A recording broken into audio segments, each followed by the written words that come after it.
Bueno, seguimos entonces con la segunda parte de la entrevista. Al comenzar la primera parte, le hablamos de un libro que se editó en el año 81, fíjense si habrá llovido desde entonces, de fútbol. Pero el hombre que escribió este libro, en aquel momento lo hizo pensando en directores técnicos, en los entrenadores, pensando en jugadores, porque es un libro técnico de fútbol. Entonces, en la editorial a este hombre le dijeron que ellos hacen libros para ganar dinero. Cuando también hace muchos años nosotros viajamos a Europa con un libro titulado Il calcio ed io, un libro que tuve el honor de escribir junto con Juan Alberto Schiaffino. Era su vida, la primera parte del libro, y el cambio del fútbol en los últimos mundiales que habían acaecido. Ninguna editorial quiso comprarlo, porque dijo, me decían, Schiaffino fue un crack sensacional, pero ¿cuántos libros vamos a vender acerca de lo que ha sido su vida? Había un alemán que estaba jugando en el Inter en ese momento, se hizo un libro acerca de su vida, y ni poniendo mesas alrededor de San Siro los días que el Inter jugaba allí en Milán, no vendían ningún libro, no les servía desde el punto de vista económico. Con este libro de este hombre pasaba lo mismo. Entonces le dijeron, ¿por qué usted no piensa en alguna pregunta importante o no del fútbol, pero que la contesten figuras en ese momento del fútbol? Entonces este hombre pensó en Gerson, el pelado Gerson, campeón del mundo con Brasil, una gran figura, por supuesto. Pensó en Schiaffino, pensó en Héctor Silva, Lito Silva, pensó en Pablo Forlán. Bueno, figuras importantísimas, en Kubala, importantísimas en aquella época. Entonces, al escribir un artículo en el libro, cada una de esas personas, ahí el lector se iba a interesar. Entonces el libro se tituló Fútbol, ¿solo habilidad? Todos estas grandes personalidades, estaba Antonio Ubaldo Ratín, el capitán de la selección de Buenos Aires, de Argentina, perdón, en el Mundial del 66 en Londres, en fin. Todos respondieron algo.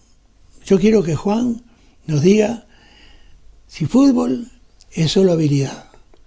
No, no es solo habilidad. El fútbol son muchas cosas. Hay una pregunta muy buena. El título del libro me parece brillante, me parece genial. Solo habilidad.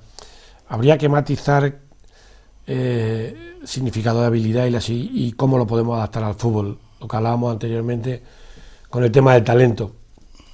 Pero el fútbol, que es la pregunta que se refiere en aquella época de los 80, si es solo habilidad, el fútbol no es solo habilidad con el balón. Yo siempre pongo el mismo ejemplo, ¿no? Para aclarar esa pregunta. ¿Por qué el fútbol no es solo habilidad? En un partido de 90 minutos, ¿cuánto puede participar un jugador con balón? Vamos a ver, el mejor jugador de ellos, el jugador más creativo, que es el que más participa con balón, un minuto. Mira, algo extraordinario en algún partido brutal, en la época de Guardiola del Barça, que el equipo era muy asociativo, el jugador que más participa con balón, 1 minuto y medio. Quedan 88 minutos y medio de partido sin balón. Entonces el fútbol no puede ser solo habilidad. Esa reflexión lo contesta por sí solo. ¿Qué hacemos sin balón? Vigilancia, repliegue, situación defensiva, ayudas defensivas, ayudas ofensivas sin balón, creación de espacios, desmarque, de apoyo de ruptura. Entonces no, quería matizarlo, el por qué digo que el fútbol no es solo habilidad. Ahora bien, el Santos de Pelé, el famoso Santos de Pelé, No sé si lo recordarás o lo habrás sabido. He visto... No el equipo, no. Te quiero decir Santos, que tenían dos equipos. Tenían un equipo para que participara en el Campeonato Paulista. Y tenían otro equipo para que anduviera por el mundo con Pelé, dando espectáculos, jugando partidos, y así hicieron, bueno, paladas y paladas de dinero llevando a Pelé en el equipo. Ahora bien, era un equipo catalán, lo conocí bien, tuve la suerte de jugar 2 partidos en el Varsity Stadium con el Toronto Falcon, que dirigía Kubala en Toronto, en Canadá. Tenían una defensa que era blandengue, blandengue, blandengue. Todos los partidos, no menos de un gol, se comían. Pero resulta que tenían 5 delanteros netos: Dorval, Mengalvio, Coutinho, Pelé y Pepe. 5 talentos increíbles, que además Dorval aparecía por la izquierda, Pepe por la derecha, Pelé iba al área de él, volvía al área... Bueno, jugaban a su aire, y siempre se comían algún gol, pero hacían 5. No perdían nunca, unos fenómenos, una cosa fuera de serie. Ahora bien, a este hombre, quien escribió este libro en aquella época, se le ocurrió hablar de cada jugador en su posición. Por ejemplo, en mi caso, yo jugaba o de extremo izquierdo o de entreala izquierdo, como se decía en aquella época. Entonces yo corría por la izquierda, al lado de la línea, bajaba a pocos metros del medio de la cancha, pero si no, era atacar y hacer muy pocas veces la diagonal. Correr por la línea, tratar de sobrepasar al half derecho en este caso, para levantar el centro de la muerte, bueno, en fin. Entonces, todo ha cambiado. Entonces este hombre escribió la función de cada uno en su posición. Empezó, por supuesto, con la función de los porteros. Los porteros en aquella época no salían de abajo de los palos por si llovía. Si llovía, se podían mojar. Entonces de ahí abajo no salían.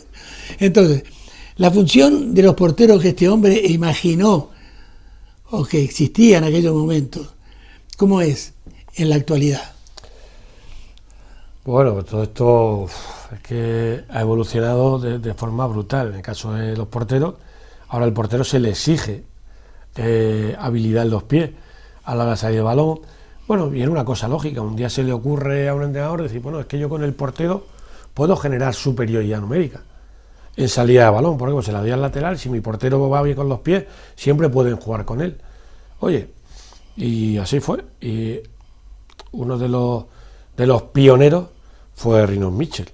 Luego todavía lo acrecentó Johan Cruyff y Arrigo Sacchi, y al final, bueno, pues ahora ves con una peculiar característica, los porteros siempre se buscan con determinada altura, pero son jugadores más globales, con dominio del juego aéreo, se mira mucho si tienen capacidad de salida o cómo defienden los balones laterales, y todo esto ha evolucionado a que el portero actual no tiene nada que ver con el portero de aquel entonces.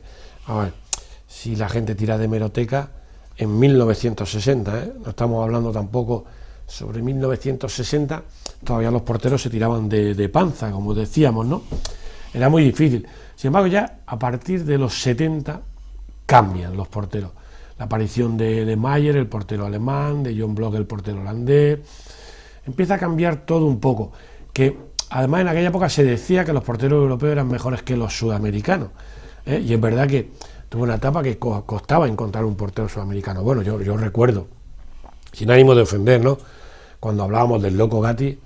El Loco Gatti en el fútbol europeo o en la Liga Española hubiese sido el peor portero de primera división. Para mí era un portero con muchas carencias, con muchas deficiencias, muy alocado, perdiendo el sitio fuera del área, muy desordenado, ¿no? ¿Y qué porteros llegaron al fútbol europeo o a España? D'Alessandro, un portero más tranquilo, más sosegado, Fenol, que eran porteros que tampoco fueron extraordinarios, pero bueno, fueron porteros que marcaron esa época, ese cambio también en Sudamérica. Pero bueno, yo recuerdo de porteros sudamericanos muy débiles en comparación al nivel de las selecciones. Tú veas la selección brasileña que daba miedo, con porteros muy complejos que les costó algún susto, ¿no? O a la selección argentina, con porteros con muchas carencias, ¿no? Sin embargo, hoy en día, pues bueno, pues Argentina tiene buenos porteros, y Brasil tiene buenos porteros, y Uruguay tiene buenos porteros, ya no hay... Todo el mundo tiene niveles de portero o Black. No sé, es difícil no encontrar en ningún país del mundo ahora porteros de gran nivel. Muy rápidamente, porque el tiempo se nos va como agua entre los dedos, hablemos de los marcadores laterales, los dos marcadores laterales, que en aquella época el lateral derecho se ocupaba del puntero izquierdo y el lateral izquierdo del puntero derecho. ¿Qué es lo que hacen hoy? Hoy se han convertido en laterales carrileros, en extremos, con mucha participación ofensiva.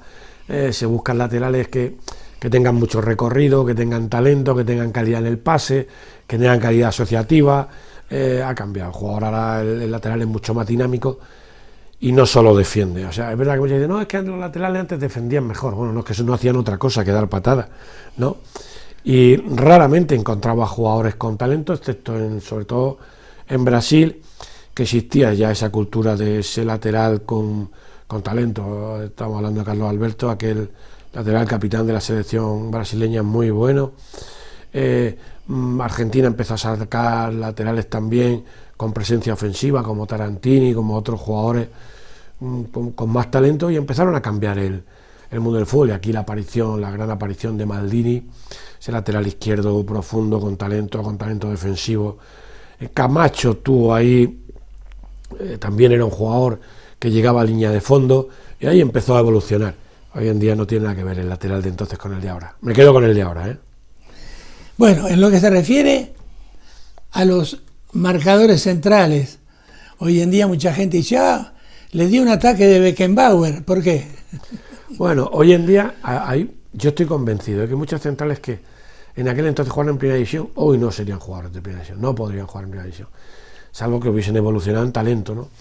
Pero claro, yo recuerdo, antes he dicho nombre, no quiero decir nombre para que nadie me sienta ofendido, pero bueno, por ejemplo, España tenía centrales que eran asesinos a sueldo, daban patadas una tras otra, pero con balón eran tartamudos, tropezaban con él y luego cometían muchos errores. De hecho, España nos tiramos muchísimos años sin ser nada a nivel mundial en el fútbol, precisamente porque prevalecía la fuerza, la agresividad al talento. Claro, no podíamos competir con el talento extraordinario de la selección alemana, holandesa, de Argentina, de Uruguay, de Brasil. En aquel entonces para nosotros era un hito ganarle a Escocia o ganarle a Irlanda, cosa que ahora hay una diferencia brutal, ¿no? Gracias a eso, precisamente, a la incorporación del jugador talentoso. Entonces, posiblemente para mí, en esa posición es donde más ha cambiado el fútbol. Hoy el central, además de ser muy listo a nivel defensivo, no va tanto al suelo, no pierde tanto el espacio, y es uno de los primeros jugadores en crear, en generar espacio, en superar líneas en conducción. Otro mundo. Para mí, donde más se ha notado el cambio. Hablando de los mediocampistas, en aquella época, y por ejemplo en el Mundial de 50, que Uruguay fue campeón, el 8 y el 10, Julio Pérez y Juan Alberto Giafino, que eran delanteros netos, junto con Guilla, que hizo el gol de la victoria, con Míguez y con Morán, los dos entre alas, el entre ala derecho y el entre ala izquierdo, bajaban a ayudar a Odulio Jacinto Varela, que era el capitán y centro half, como se decía en aquel entonces. Entonces, aquello parecía más bien un 4-3-3. Pero hoy en día, ese intríngulis, diría yo, del medio campo, ¿cómo lo resolvés?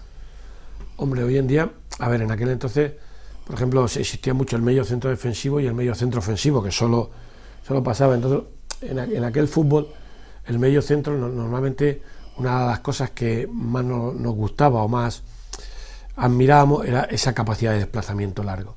Era ese fútbol más lento, que recibías balón, lo parabas, levantabas la cabeza, pensabas, te daba tiempo a todo. Y esa calidad de ese desplazamiento largo, ¡pum!, buscando el extremo derecha, extremo izquierda, balón profundo, ¿no?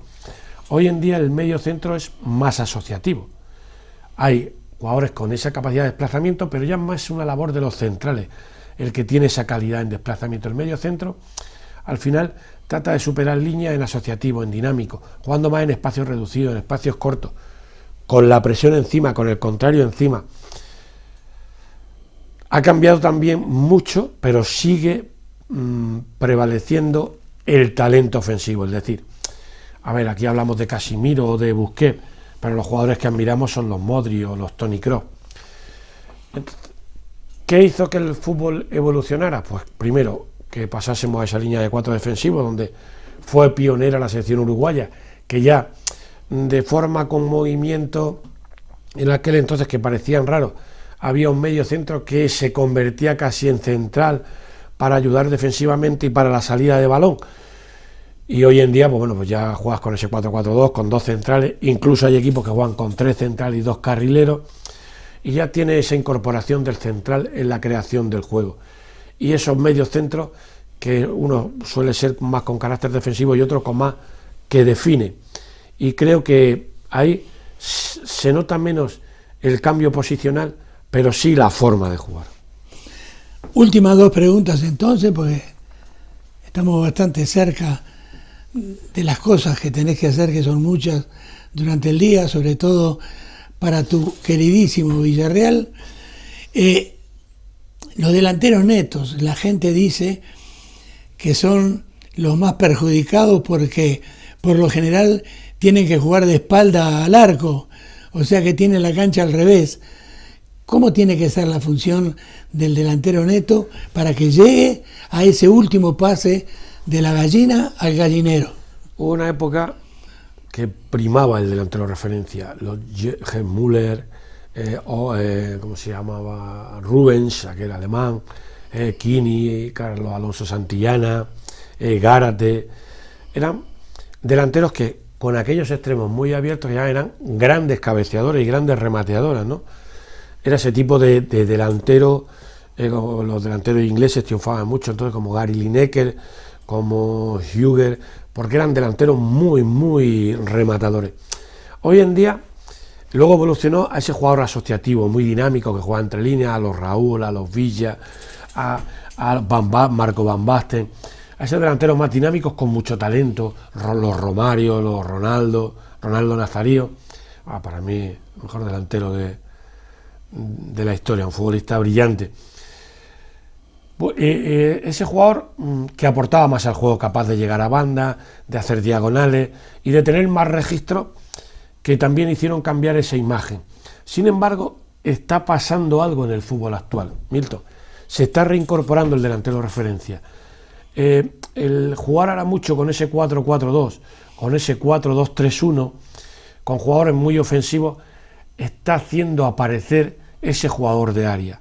Porque a jugar con cuatro delanteros ya busca un delantero dinámico, que aparezca en apoyo, que caiga a banda, pero necesitas un jugador que esté cerca del área para buscar ese remate, para que divida a los centrales, para que le dificulte al equipo contrario su labor defensiva.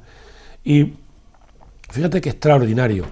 Era el delantero de referencia, llega una etapa del fútbol que casi desaparece y ahora vuelve a aparecer esos delanteros que quedaban muy poquito, quedaba ese Ibrahimovic con mucho talento, pero si ahora te empiezas a ver en todos los equipos, empieza a aparecer ese delantero, Luuk de Jong en el Barça, Ferniño en el Mallorca, en el Sevilla, empieza a tener presencia en el fútbol otra vez ese jugador que juega de espaldas, que se pega con los centrales, y a mí me gusta que eso vuelva, porque era una esencia muy bonita en el fútbol.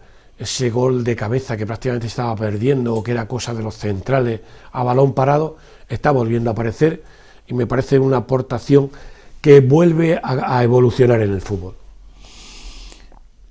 Para terminar entonces, algo que me ha quedado grabado para siempre, tanto a mí como a mi señora, en lo que se refiere a tu trabajo como entrenador. Te conté hace unas semanas atrás que te seguimos algunos partidos cuando estabas dirigiendo al Murcia. Y nos llamó poderosamente la atención desde el primer día que cuando tu Murcia hacía un gol, evidentemente, todos los jugadores salían corriendo, se abrazaban, pero no salían corriendo hacia el banderín, como hacen muchos, del córner o hacia el medio de la cancha. Salían corriendo hacia vos, pero había también todos aquellos que estaban sentados en el banco de suplentes, también corrían a abrazarte enseguida. Entonces, yo diría que esto es un logro increíble, porque por lo general, con lo poco que he dirigido yo, en el banco de suplentes tenía muchos cabreados, porque todos se creen titulares, evidentemente, todos. Y cuando el entrenador no los pone, bueno, ya ves a Suárez cuando Simeone no lo pone o lo saca, las cosas que hace o dice, en fin. Háblame del banco de suplentes, porque también son parte constitutiva de la plantilla que tenés para trabajar con ella. ¿Cómo haces para que todos te quieran? Bueno, no creo que me quisieran todos, no lo sé, la verdad que no lo sé. Es la parte más difícil. La parte más difícil es tener contento a todo un vestuario, porque es complejo. Y yo creo que desde la sinceridad y desde la honestidad es la mejor forma. Cuando tú eres justo, premias al jugador, a veces tienes que arriesgar y darle confianza y minutos a ese jugador que menos lo ha tenido, porque lo necesita el equipo y porque psicológicamente va a estar fuerte para afrontar toda la liga. Y es complejo ser equitativo, premiar a ese jugador que trabaja, que es serio, que es responsable, al igual que los otros, pero que quizás pues tiene otras virtudes. Bueno, pues es un trabajo complejo. Yo tengo que decir que para mí era la parte que más me preocupaba. El diseño de tarea nunca me ha parecido algo que tenga dificultad. Siempre las ideas claras de lo que quieres transmitir, cómo quieres jugar. Y luego lo difícil era que todo el equipo creyese en lo que íbamos a hacer, amase lo que íbamos a hacer y que pensara que cada uno de sus compañeros tenía el mismo peso en el equipo que él. Y sobre todo que todos lo hacíamos por un objetivo común. Pero es verdad que el jugador es egoísta y que debe ser egoísta, que necesita minutos. Me enfrenté a situaciones donde jugadores me demandaban minutos. Y yo creo que la clave fue siempre la honestidad, el ser sincero, el reconocer mis errores y pedir perdón cuando era necesario, porque me había equivocado yo, y el exigirle a ellos el compromiso de trabajar para el equipo y de nunca mentir, ¿no? A veces el no mentir o no ser acariciar las palabras para quedar bien, pues te evita problemas, porque al final cuando le hablas cara a cara a un jugador nunca te puede reprochar nada si has sido honesto con él. Podrás no quererte como entrenador, pensar que eres mal entrenador, pero te respetará siempre, porque le quedará en el recuerdo que tú fuiste sincero y que tuviste honestidad. Y aún así siempre hay rencillas, ¿no? Pero yo no tengo ningún secreto del por qué he tenido quizá esa suerte de tener muy buena relación con los jugadores y hasta el día de hoy aquellos que fueron jugadores ahora ser amigos, ¿no?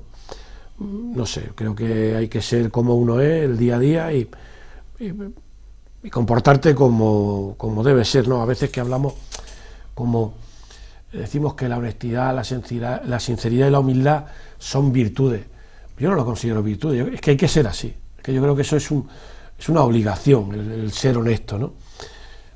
Para mí me eduqué en ese mundo, tuve la gran suerte de tener dos padres muy, muy, muy trabajadores y muy honestos y con muchísima humildad, y trato de parecerme un poquito a ellos y es lo que transmito. O sea, no tengo ningún secreto, no puedo decirte que hago esto para esto porque no soy consciente de ello, la verdad.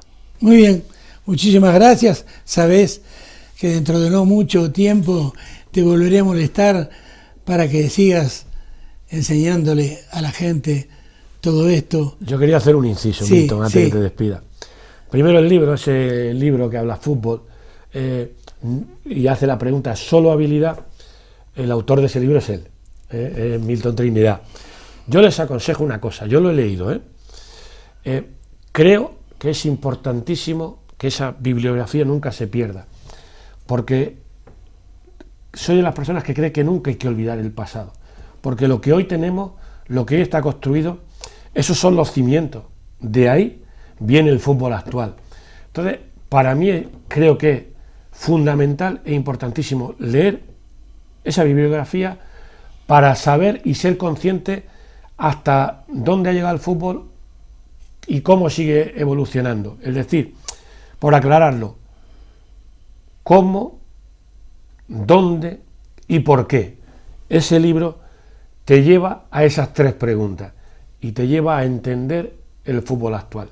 Yo lo aconsejo y creo que, como todo en la vida, respetamos a nuestros abuelos, a nuestros padres, recordando el pasado que nos ha llevado hasta lo que somos hoy.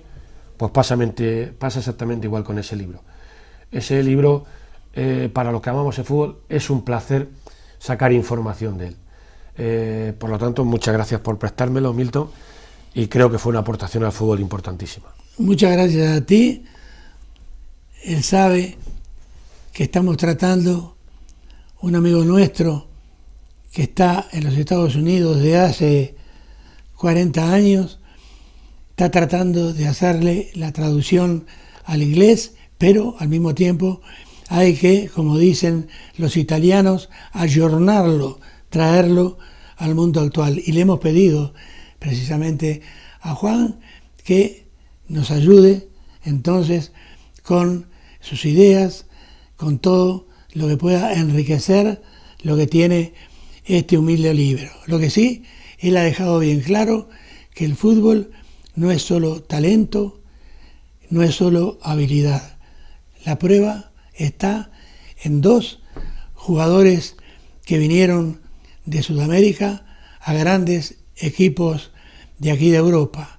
Didi, en su momento, al Real Madrid, fracasó rotundamente, y mi amigo, pues jugamos juntos, Luis Alberto Cubilla, que vino también hace muchos años al Barcelona, y Kubala prácticamente no lo ponía nunca porque no le gustaba entrenar, porque hacía lo que quería dentro de la cancha, y sin embargo Pedro Ramón Cubilla, el hermano de Luis Alberto, sí en el Toronto Falcons jugó todo el año porque era un hombre que obedecía todo lo que se le pedía.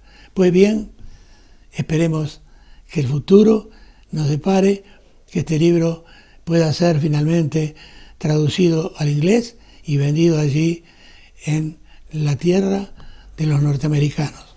Hasta la semana que viene.